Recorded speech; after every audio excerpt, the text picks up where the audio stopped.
Alhamdulillah wassalatu wassalamu ala rasulillah wa ala alihi wa sahaba. Nous poursuivons le commentaire du second des 6 points de la biographie du prophète sallallahu alayhi wa sallam. Toujours donc l'énoncé des propos tenus par les prédicateurs du Najd sur ce principe d'alliance et de désaveu, al-wala'u wal-bara. Ici le Cheikh Abdurrahman ibn Hassan, qu'Allah lui soit clément, qui dit dans Majmu'atul Rasail wal Masail al-Najdiyya, page 291 du volume 4. Il y a des annulatifs, des facteurs anéantissant cette unicité d'Allah, dont 3 sont les plus immenses. Donc jusqu'à citer le 3e pilier. Troisièmement, dit-il, s'allier à l'idolâtre, s'appuyer sur lui. Le secourir, lui porter une assistance physique, verbale ou financière. Comme le dit le Très-Haut, verset 86 de la sourate 28. فَلَا تَكُنَنَّ ظَهِرًا لِلْكَافِرِينَ. Ne sois donc point l'allié des mécréants. Et le Très-Haut dit, verset 80-81 de la sourate 5. ترى كثيرا منهم يتولون الذين كفروا لبئس ما قدمت لهم أنفسهم أن سخط الله عليهم وفي العذاب هم خالدون ولو كانوا يؤمنون بالله والنبي وما أنزل إليه ما اتخذوهم أولياء ولكن كثيرا منهم فاسقون. Tu vois nombre d'entre eux se rallier aux mécréants. Quelle mauvaise option ils se sont dictés à eux-mêmes pour finir par s'exposer à la colère d'Allah. Et dans le supplice, certes, ils seront éternellement plongés. S'ils croyaient en Allah, au prophète et à ce qui lui a été révélé, ils n'en feraient pas leurs alliés, mais bon nombre d'entre eux sont pervers. Médite donc ce qu'il y a dans ces versets, et ce qu'Allah fait résulter de cet agissement en termes de colère, d'éternisation dans son supplice, de disparition de la foi et autres. Le cheikh de l'islam dit quant au sens de la parole du Très-Haut. S'ils croyaient en Allah, au prophète et à ce qui lui a été révélé, ils n'en feraient pas leurs alliés. Il dit, la confirmation de l'alliance impose l'absence de foi. Donc si l'alliance aux infidèles est confirmée, si c'est chose avérée, cela implique nécessairement l'absence de foi, propos ici donc du cheikh Ibn Taymiyyah. Et fin de citation des propos de Abdurrahman ibn Hassan. Puis nous citons le cheikh Abdul Latif, qu'Allah lui soit clément, qui dit, donc propos à voir dans Ad-Durar as-Saniyya, page 325-326 du volume 8, ou encore Majmu'atul Rasail wal Masail al-Najdiyya, page 53 du volume 3. Il dit, le Très-Haut dit, verset 28 de la sourate 3.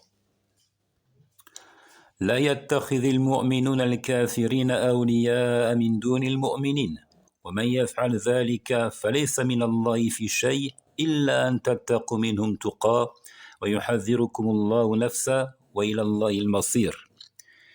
Que les croyants ne prennent pas les mécréants pour alliés en dehors des croyants.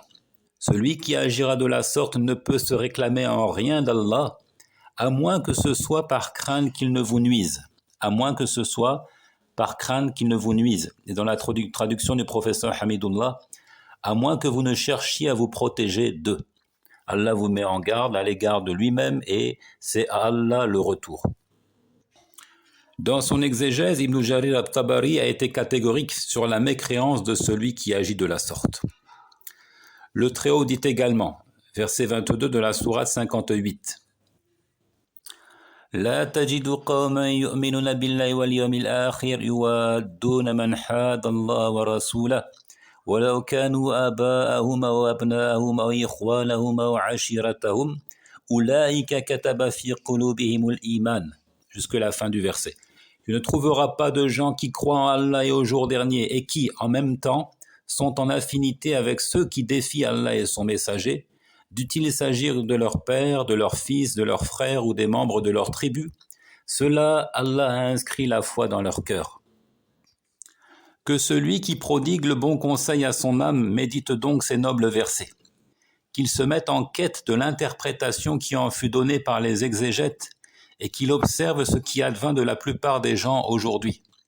S'il est assisté et bien guidé, il découvrira clairement qu'ils, c'est-à-dire les versets, qu'ils incluent ceux qui abandonnent le djihad contre les mécréants, qui passent leurs défauts sous silence et leur accordent la paix. Donc qui taisent les tares des mécréants et qui les laissent en paix. Donc ici, celui qui a une attitude passive vis-à-vis d'eux. Qu'en sera-t-il donc de celui qui les aide, qui les introduit dans les pays musulmans, qui fait leurs éloges, qui se montre plus équitable à leur égard qu'avec les musulmans, qui choisit de vivre sur leur terre et sous leur autorité, qui aime à les voir triompher. C'est une apostasie explicite à l'unanimité. Fin des propos du Cheikh Abdul Latif ici. Puis nous citons le Cheikh Sulayman ibn Sihman, qu'Allah lui soit clément, qui dit dans Ad-Durar as-Saniya, page 491 à 494 du volume 8, il dit « Si les dirigeants sont apostats à cause de leur alliance aux infidèles, mais qu'avec cela, ils n'appliquent pas les règles de la mécréance à leurs États, et n'empêchent pas qu'on laisse paraître les injonctions de l'islam, alors le pays est toujours un pays musulman, compte tenu de l'absence d'application des lois mécréantes, comme cela fut cité des Hanbalites et d'autres oulémas par notre cher, le cher Abdul Latif. » Donc ici, un propos très intéressant. Il redéfinit ici ce qu'on appelle terre d'islam et terre de mécréance. Et c'est en réalité l'avis le plus fort, à savoir qu'un pays demeure un pays musulman tant qu'il est régi par la charia, par les lois révélées. C'est cela qui est à considérer. Est-ce que le pays est soumis aux lois de la révélation ou pas? Donc, si les dirigeants sont apostats à cause de leur alliance aux infidèles, donc ici il juge de l'apostasie de ceux qui s'allient aux infidèles, mais qu'avec cela ils n'appliquent pas les règles de la mécréance à leurs États et n'empêchent pas qu'on laisse paraître les injonctions de l'islam, le pays est toujours un pays musulman. Jusqu'à dire un peu plus loin, quant aux dirigeants cités, ils sont auteurs d'une alliance avec les mécréants, les approuvant et les secourant contre les musulmans, il ajoute, il n'y a donc pas de doute sur leur apostasie. Subhanallah. Et enfin, nous citons Ad-Durar as-Saniya, page 292 du volume 9. Ici, il dit « Un certain érudit du Najd a dit », donc sans le citer nommément. Propos dans Ad-Durar as-Saniya, page 292 du volume 9. Le troisième point. De ce qui impose la guerre sainte contre son auteur, il y a le soutien aux idolâtres, leur aide contre les musulmans de manière physique, verbale ou par le cœur ou l'argent. Qu'est-ce qui justifierait, qu'est-ce qui imposerait la guerre sainte? Il dit que l'individu apporte son soutien aux idolâtres, qu'il les aide contre les musulmans, que ce soit de manière physique, verbale ou encore par le cœur ou l'argent. Il dit c'est là une mécréance excluant de l'islam. Quiconque aide les polythéistes contre les musulmans, quiconque choisit de leur accorder une aide financière qu'ils emploient pour guerroyer contre les musulmans aura mécru. Donc il y a là, n'est-ce pas, matière à méditer, à réfléchir. Alors certes, les prédicateurs du Najd faisaient la distinction pour certains entre le tawalli et al-muwala, en disant qu'une forme d'alliance aux mécréants est une apostasie, tandis qu'une autre forme d'alliance portée aux mécréants, de soutien aux mécréants, relève plutôt du grand péché. Mais dans tout ce que nous venons de citer ici, il y a des choses assez explicites, qui doivent effectivement laisser craindre l'apostasie à ceux qui prennent les mécréants pour alliés. Aussi, il y a de quoi s'interroger sur l'attitude des contemporains, qui, lorsqu'ils abordent le sujet, ne cessent de marteler que, attention, l'alliance aux mécréants n'est pas toujours une mécréance, c'est plutôt du grand péché, et certains finissent par aller jusqu'à dire ce n'est que du grand péché, c'est-à-dire ce ne sera jamais une apostasie. Ou bien ils posent pour condition que ça ne sera une apostasie que si on les aide, on les soutient par amour pour leur religion. En tout cas, donc, ce n'est pas ce qui ressort de tout ce que nous venons de citer ici des prédicateurs du Najd. Et puis c'est la même chose pour la question de al-hukmu bi ghayri ma anzalallah, le jugement d'après autre chose que la révélation, juger d'après les lois inventées par les hommes. Pour la plupart des ulama qui ont connu l'apparition de ces lois mécréantes, de ces constitutions, de ces lois votées par les hommes en contradiction avec la charia, pour la plupart d'entre eux, c'était une mécréance explicite, une grande mécréance qui fait sortir de l'islam. Et d'ailleurs, en son temps, Ibn Kathir a cité le consensus sur la question. Et puis, comme par magie, donc, à notre époque, évidemment, hein, certains vont jusqu'à dire que juger d'après autre chose que la loi révélée, ce n'est que du grand péché. Ça n'atteindra jamais le degré de la mécréance. Donc, tout cela s'inscrit en réalité dans une déliquescence de la religion. Et on est en train de perdre la religion petit à petit. Alors, il y a eu certes une réaction à une excommunication exagérée, à de l'extrémisme avéré, des gens qui taxaient d'infidélité d'autres alors qu'ils ne méritaient pas cette excommunication. Donc en réaction, il y a eu des gens qui ont dit attention, le takfir, ce n'est pas bien, etc.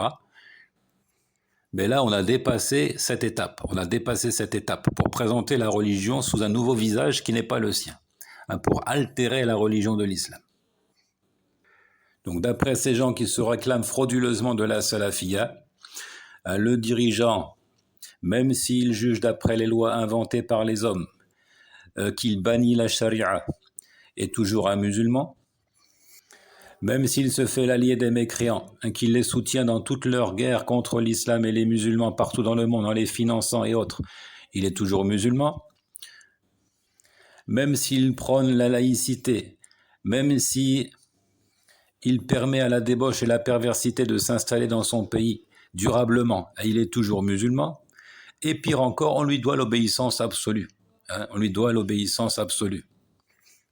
Le seul fait de le critiquer serait une forme de rébellion interdite qui ferait de nous des khawarij, des kharijites voués à l'enfer pour l'éternité. Et plus idiot encore, ceux qui appliquent tous ces récits qui parlent de l'obéissance aux dirigeants musulmans, dans ce qui est convenable, qui appliquent ces règles-là à des pays non musulmans. C'est-à-dire qui sont même en France et qui disent on n'a pas le droit de parler en mal de l'autorité, on doit respecter l'autorité, nous sommes des musulmans, c'est la voie des salafs. Ceux-là se sont fourvoyés, ceux-là n'ont rien compris du tout à l'approche des anciens de la communauté. Enfin, l'auteur dit ici, si tu peux bien comprendre cela, tu sauras fatalement que beaucoup de gens qui se prétendent religieux ne connaissent pas la religion. En effet, quelle fut la raison pour laquelle les musulmans ont enduré ces supplices, ces détentions, ces coups, au point de s'exiler en Abyssinie? Ceci alors que le prophète sallallahu alayhi wa sallam est le plus miséricordieux des hommes. Et s'il avait su qu'il était autorisé à ses compagnons d'éviter cela, c'est-à-dire de trouver un échappatoire à ces nuisances, il le leur aurait accordé. Mais cela serait-il possible alors qu'Allah a dit, verset 10 de la sourate 29, وَمِنَ النَّاسِ مَنْ يَقُولُ آمَنَّا بِاللَّهِ فَإِذَا أُوذِيَ فِي اللَّهِ جَعَلَ فِتْنَةَ النَّاسِ كَعَذَابِ اللَّهِ.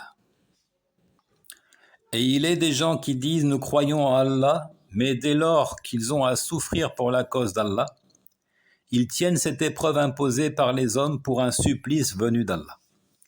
Lorsqu'on sait que ce verset fut révélé pour ceux qui font semblant d'être d'accord avec eux, c'est-à-dire avec les polythéistes, de leur langue uniquement, uniquement par la parole, tandis qu'il leur cause misance, alors que dire pour les autres?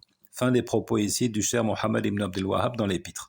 Je reprends, si tu peux bien comprendre cela, tu sauras fatalement que beaucoup de gens qui se prétendent religieux ne connaissent pas la religion. En effet, quelle fut la raison pour laquelle les musulmans ont enduré ces supplices, ces détentions, ces coups au point de s'exiler jusqu'en Abyssinie? Ceci alors que le prophète sallallahu alayhi wa sallam est le plus miséricordieux des hommes, et s'il avait su qu'il était autorisé à ses compagnons d'éviter cela, il le leur aurait accordé. Mais cela serait-il possible alors qu'Allah a dit, il est des gens qui disent nous croyons en Allah, mais dès lors qu'ils ont à souffrir pour la cause d'Allah, ils tiennent cette épreuve imposée par les hommes pour un supplice venu d'Allah. Lorsqu'on sait que ce verset fut révélé pour ceux qui font semblant d'être d'accord avec les polythéistes de leur langue uniquement, tandis qu'il leur cause nuisance, que dire pour les autres?